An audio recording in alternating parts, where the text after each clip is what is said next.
గురువాయుపురాధీశం విష్ణుం నారాయణం హరిం వాసుదేవం జగన్నాథం కృష్ణం వందే జగద్గురుం. నారాయణీయంలోని 28వ దశకంలో ఉన్నాం. లక్ష్మీ స్వయంవరము అమృతోత్పత్తి.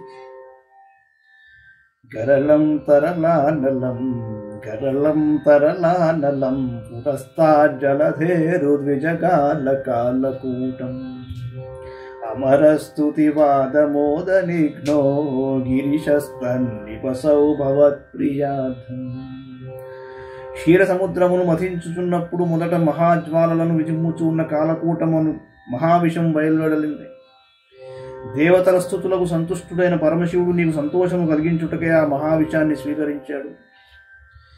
విమధత్సు సురాసురేషు జాతా సురహృస్తాం ఋషిషు స్వధాస్త్రిధామన్ అయరత్నమభూతథేభరత్నం జుతరుశ్చాప్సరసస్సురేషు తాన్. ఈ విధంగా దేవదానవులు క్షీరసాగర మథనం చేయుచున్నప్పుడు ఆ సముద్రం నుండి కామధేను వచ్చింది.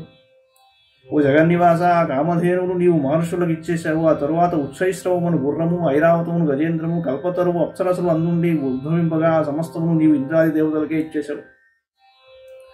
జగదీశ భవత్పరా తదానీం కమనీయా కమలా బభూవ దేవి అమలామవలోక్యయాం విలోలః సకలోపి స్పృహయాం బభూవలోకః. ఓ జగదీశ్వర, తరువాత సుందరియు మీ యందు అనురాగము కలదియు అగు లక్ష్మీదేవి క్షీరసముద్రము నుండి ఆవిర్భవించింది. మిక్కిలి సుందరమైన ఆ లక్ష్మీదేవిని చూచి చంచలమైన మనస్సుతో అందరూ ఆ దేవి తమకే కావాలని భావించారు.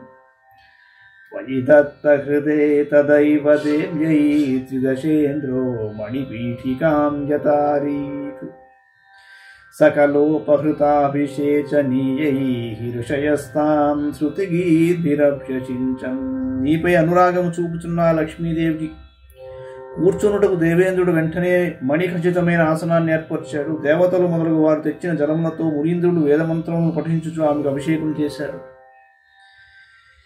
అభిషేక జలానుపాతి ముగ్ధత్వదపాంగైరవభూషితాంగవల్లీం మణికుండల పీతచేలహార ప్రముఖైస్తామమరాదయోన్వభూషం.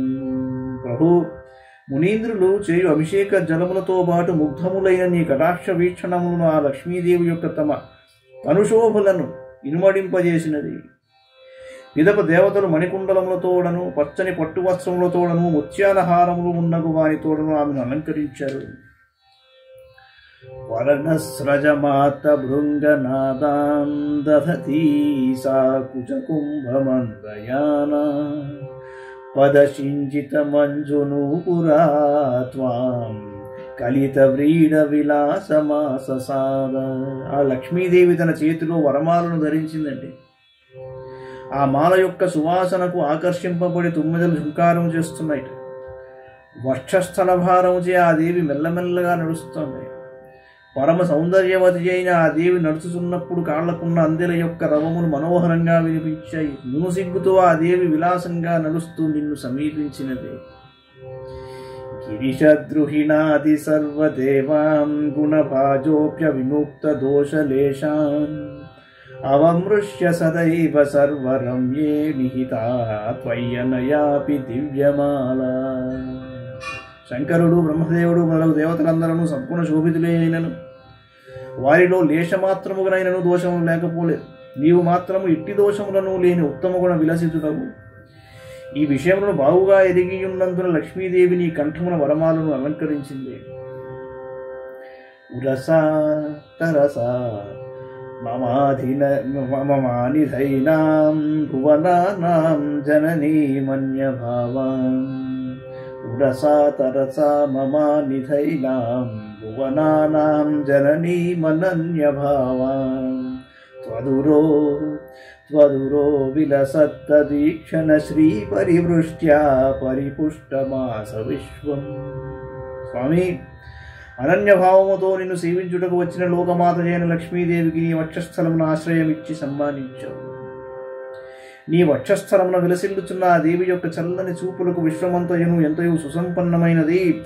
అతిమోహన విభ్రమా తదానీం మదయంతి ఖలు వారుణీ లింగాత్ తమసః పదవీమదాస్త్వమేనామతి సమ్మాననయా మహాసురేభ్యః. ఆ తరువాత తన విలాసములచే మిక్కిలి మోహింపజేయు వారుణీదేవి మదమత్తయ్యై క్షీరసముద్రము నుండి ఆవిర్భవించింది. తమో గుణమునకు నిలయమైన ఆ దేవిని మిక్కిలి గౌరవంతో నీవు అసురులకిచ్చావు. తరుణాంబుద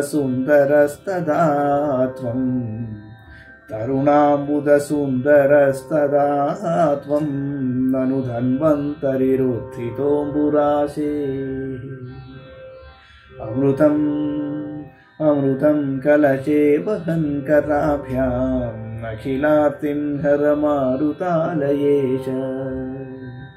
అటు పిమ్మట నూతన నీలమేఘము వలె సుందరముగానున్న నీవు అమృత కలశమును చేబూని ధన్వంతరి రూపమున క్షీర సముద్రము నుండి ఆవిర్భవించావు. గురువాయూరుపురాధీశ, నీవు నా బాధలన్నింటినీ తొలగింపుము. మంగళం భగవాన్ విష్ణు, మంగళం గరుడధ్వజ, మంగళం పుండరీకాక్షో, మంగళాయ తనో హరి. సర్వం శ్రీకృష్ణార్పణమస్తు.